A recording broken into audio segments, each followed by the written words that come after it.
Make up your mind. Hollywood's golden age wasn't always as glamorous as it seemed. Behind the iconic performances, some of its biggest stars had a little too much love for the bottle. This is very old wine from the roaring 20s to the swinging 60s. Tales of on-set antics, slurred lines, and legendary parties have become part of their legacy. But who were the stars who couldn't put down the drink? Join us as we uncover 15 Hollywood stars who were always drunk. Oh, small steak, rare, medium, rare, rare, and a baked potato, and some cream spinach. Spencer Tracy. Spencer Tracy, a two-time Oscar winner and one of Hollywood's finest actors, had a complicated relationship with alcohol. While he dazzled audiences on the silver screen with his natural charm and powerful performances, behind the scenes, Tracy struggled with severe alcoholism that often spiraled out of control. Tracy wasn't a social drinker or someone who could manage his liquor well. When he drank, it was all-consuming. He would often lock himself away in hotel rooms, most famously at the Hotel St. George in Brooklyn Heights. There he would drink for days, even weeks straight. Speaking of which, whiskey was his drink of choice, and he would go through bottle after bottle while sitting in the bathtub, refusing to get up even for basic needs.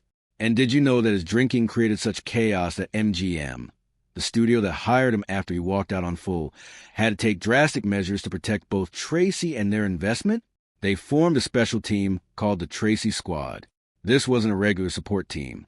It included an ambulance driver, a doctor, and security guards disguised as paramedics.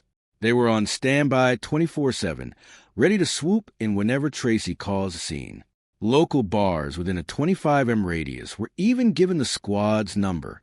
If Tracy showed up and started causing trouble, they would call, and the team would rush in to defuse the situation. Once he reportedly woke up in a padded cell after one of his benders got out of hand. But Tracy wasn't just known for his drinking. On screen, he was brilliant, starring in classics like Guess Who's Coming to Dinner and Father the Bride. Off-screen, he battled inner demons that turned him into a tragic figure. His talent was undeniable, but so was the toll his drinking took on his life and career. Richard Harris. Richard Harris was as famous for his wild ways as he was for his acting talent. Born in Ireland, he grew up with a rebellious streak that stuck with him throughout his life. His love for alcohol started young, and by his teenage years, he was already making headlines in his local town for his antics. One of his most outrageous stories happened when he crashed a truck into a low bridge after a few drinks. Instead of panicking, Harris jokingly told the police, "I'm delivering this bridge to Limerick." That quick wit became a signature of his larger-than-life personality. In London, where he trained as an actor, Harris quickly became a regular in the nightlife scene. He didn't just enjoy a drink or two. He could down 6 double vodkas in one sitting, and bartenders often had them lined up before he even asked. It wasn't long before his hard drinking ways landed him in the drunk tank, where he became a familiar face to the local police. But it wasn't all chaos. Harris was incredibly talented, delivering unforgettable performances in movies like The Sporting Life and Camelot. He brought raw intensity to his roles, earning him a reputation as one of the greatest actors of his time. Behind the scenes, though, his life was as dramatic as his performances. From hosting impromptu parties with complete strangers to turning a simple trip into a multi-day pub crawl, Harris lived life on his own terms. Despite his self-destructive tendencies, Harris managed to pull off a late career resurgence. He famously portrayed Albus Dumbledore in the first 2 Harry Potter movies, showing the world that even a hard-living legend could leave behind a magical legacy. He passed away in 2002, leaving behind tales as unforgettable as his work. Clara Bow. Famously known as Hollywood's original It Girl, Clara Bow was as famous for her wild behavior as she was for her iconic roles. Known for her charm and carefree spirit, Bow became the embodiment of the flapper lifestyle in the 1920s. But her rise to fame wasn't easy. She came from a troubled home in Brooklyn with a mentally ill mother and a father accused of inappropriate behavior. Despite this, Bow broke into Hollywood and changed the game with her bold modern image. But fame came with scandal. Bow loved to party and didn't shy away from the nightlife. She drank heavily, gambled openly, and was known for a colorful vocabulary. Her behavior often shocked even the most jaded Hollywood insiders. Some stories about her were exaggerated, like the infamous claim that she entertained an entire USC football team, but others had more truth to them. One infamous tale happened at a Paramount party. The studio president, B.P. Schulberg, invited her to meet Judge Ben Lindsay, a controversial figure at the time. Bao showed up drunk and wasted no time making an impression. She greeted the judge with a bold French kiss, completely ignoring his wife standing beside him. Then, while dancing, she started unbuttoning his shirt and even attempted to unzip his pants before being dragged away by studio staff. It was scandalous even by Hollywood standards. Despite the gossip, Bao was an undeniable trailblazer. She starred in the smash hit It, which earned her the nickname It Girl, and her lively, unapologetic personality helped shape the image of the modern starlet. However, the constant scrutiny and wild rumors eventually took a toll on her mental health. Bao left the spotlight in the 1930s, but her legacy as one of Hollywood's most unforgettable stars lives on. W.C. Fields, born William Claude Ducanfield in 1880, was one of the most iconic comedians of his time, but his love for alcohol was almost as famous as his wit. Known for his sharp humor and grumpy persona on screen, Fields often played the role of a cruel drunk, a character that wasn't far from reality. His blotchy complexion and trademark red nose were telltale signs of his long battle with alcohol. Did you know that Fields was so dedicated to drinking that he even had a humorous take on his addiction? One of his most famous quotes was, "I never drink water. I'm afraid it will become habit-forming." True to his word, he rarely went without a drink, even starting his day with gin. While working on movie sets, he carried a flask filled with martinis, calling it his lemonade. Once someone replaced it with actual lemonade, and Fields angrily yelled, "Who put lemonade in my lemonade?" During Prohibition, Fields went to extreme lengths to ensure he never ran out of alcohol. He hoarded thousands of bottles of whiskey and gin in his attic, explaining his stash with a grin. You never know when Prohibition might come back. Even after it ended, he kept his collection stocked just in case. But behind the jokes, Fields suffered the harsh reality of alcoholism. In his later years, he experienced severe tremors and hallucinations. Despite his struggles, Fields never lost his sense of humor, famously quipping about his rummy days. Fields passed away in 1946 at the age of 66, leaving behind a legacy as one of Hollywood's greatest comedic legends. Humphrey Bogart. Did you know that Humphrey Bogart was as well known for his drinking habits as he was for his unforgettable performances? Born in 1899, Bogart became the face of classic films like Casablanca and The Maltese Falcon. Off-screen, however, he lived a life that often mirrored the tough and cynical characters he played. Bogart's drinking began during his early days as a Broadway actor in New York. Known for his fiery temper and love of the nightlife, he often drank until he passed out at the bar. If anyone dared wake him, they risked facing his wrath. His late-night antics got him fired from more than one production, but his talent kept opening doors. Eventually, Hollywood called, and Bogart took his wild ways west in Los Angeles. Bogart became a regular at the Garden of Allah, a notorious hotel famous for its 24-hour bar and party-loving guests. His drinking crew included legends like John Huston and Frank Sinatra, and together they were the life of every party. Bogart even came up with the original idea for the Rat Pack, a group that would later become legendary in Hollywood's social scene. Despite his love of drinking, Bogart was a professional on set. He was known for his punctuality and near-perfect memory for lines. During work, he limited himself to just one beer at lunch, saving the heavy drinking for after hours. Once the camera stopped rolling, though, it was game on. Bogart was famous for shouting SK as he wrapped up his day, quickly diving into drinks with his friends. One of his most famous drinking stories happened during the filming of The African Queen. While most of the crew fell ill from bad water, Bogart and the director stayed healthy. They drank only whiskey. Humphrey Bogart lived hard, drank harder, and still managed to leave behind a legacy that cemented him as one of the greatest stars of all time. Peter O'Toole, the legendary star of Lawrence of Arabia, wasn't just famous for his acting skills. He was also known for his wild and unpredictable lifestyle. A larger-than-life figure, O'Toole loved drinking so much that it became part of his personality. One of the most famous stories about O'Toole involves a pub he was drinking at late one night when the bartender told him it was closing time. O'Toole decided he wasn't ready to stop, So he bought the pub on the spot. The next morning he returned to tear up the check, but the story of that night became legendary. He even remained close friends with the pub owner until the owner's passing. His drinking wasn't just about quantity. It came with bizarre adventures. He was known to black out and wake up in the most random places like Mexico or a stranger's apartment with Michael Caine during one wild night. He cut off the tip of his finger, used a brandy he was drinking to sterilize it, and tried to reattach it himself. Weeks later, when it still hurt, he realized he had put the finger on backward. But O'Toole wasn't just a fun-loving drunk. He was also incredibly talented. Over his career, he was nominated for 8 Academy Awards, with his final nod coming in 2006 for the film Venus. Despite his chaotic lifestyle, he lived at the age of 81, defying the odds. In his later years, when doctors warned one more drink could kill him, O'Toole kept his love for the pub scene alive, switching whiskey for lemonade but keeping the same lively spirit. Errol Flynn was the ultimate Hollywood bad boy, known for his good looks and daring charm. Flynn lived a life as wild off-screen as the adventures he portrayed on it.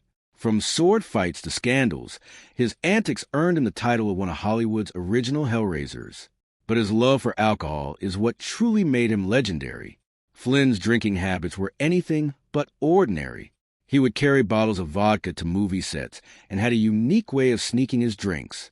Instead of sipping from a glass, he injected vodka into oranges. To anyone watching, it looked like he was just eating a healthy snack. But for Flynn, it was a clever way to stay buzzed without raising suspicion.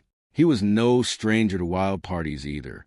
Flynn shared a bachelor pad with fellow actor David Niven, nicknamed Cirrhosis by the Sea, where drinking and debauchery were the norm.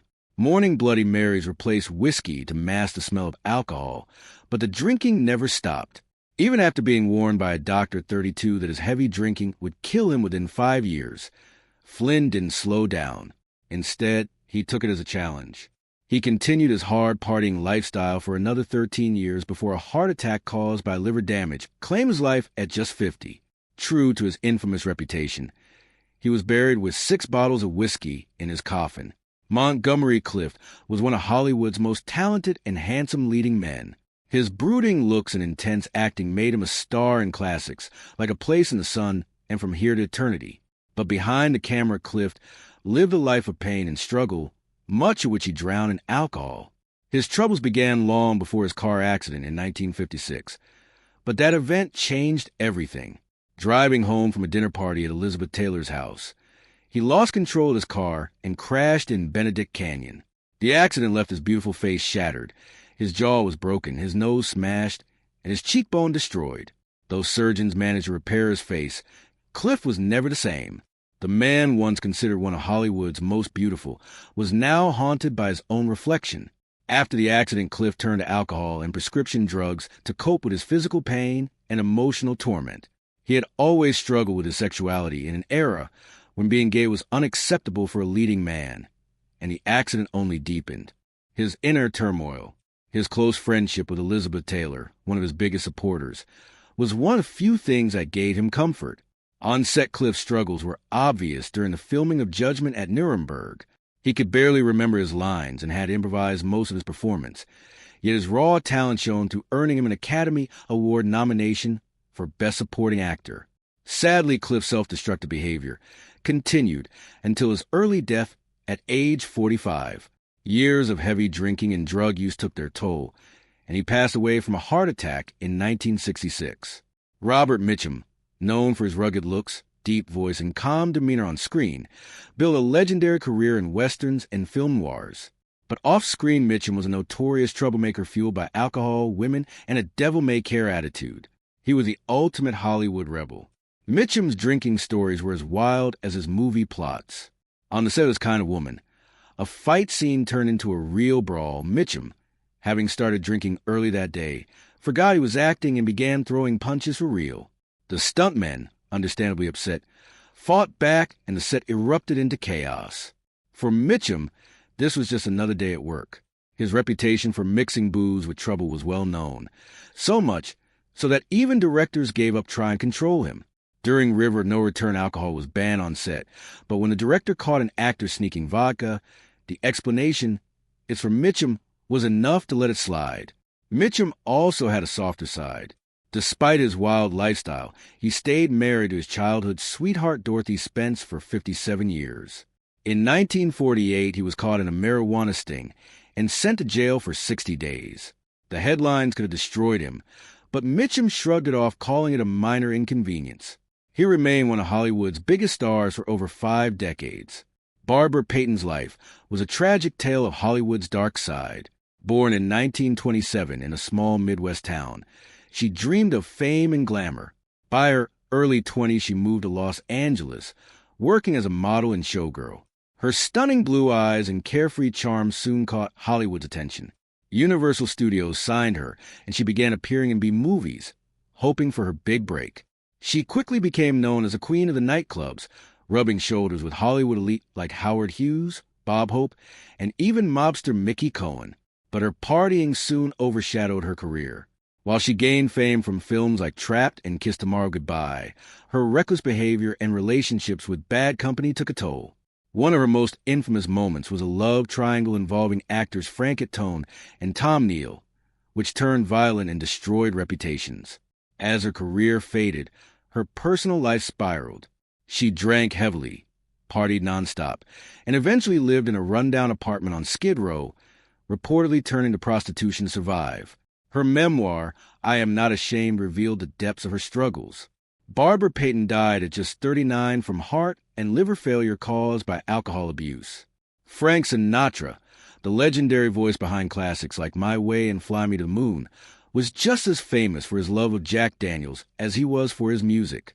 Born in 1915, Sinatra grew up in a speakeasy owned by his parents, where he first performed as a child. This early exposure to nightlife shaped his entire life. Sinatra wasn't shy about his love for Jack Daniels. In fact, he was known to drink an entire bottle every day, a habit he kept well into his later years. He called it the nectar of the gods. He liked his Jack neat, with ice cubes and a splash of water. His loyalty to the drink was so strong that he had a Jack Daniels flag raised at his Palm Springs home. The Rat Pack, Sinatra's legendary group of friends, including Dean Martin and Sammy Davis Jr., joked about their constant partying, calling themselves the Olympic drinking team. Sinatra was always at the center of it all.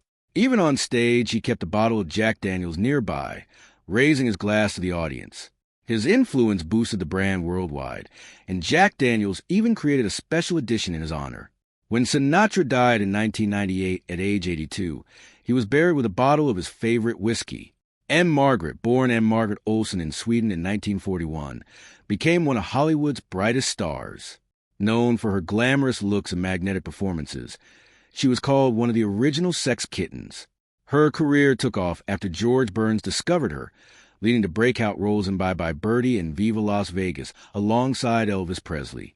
But behind the glamour, she struggled with anxiety and turned to alcohol.